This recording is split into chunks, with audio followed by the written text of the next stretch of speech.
ألف لام ميم.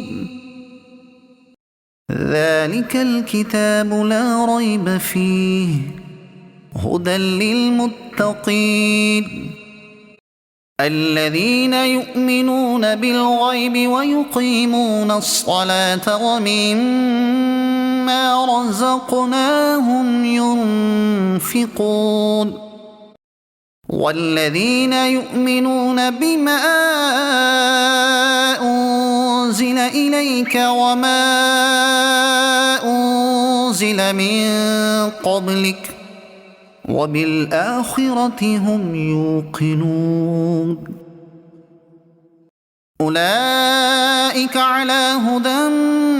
من ربهم وأولئك هم المفلحون إن الذين كفروا سواء عليهم أأنذرتهم أم لم تنذرهم لا يؤمنون ختم الله على قلوبهم وعلى سمعهم وعلى أبصارهم غشاوة ولهم عذاب عظيم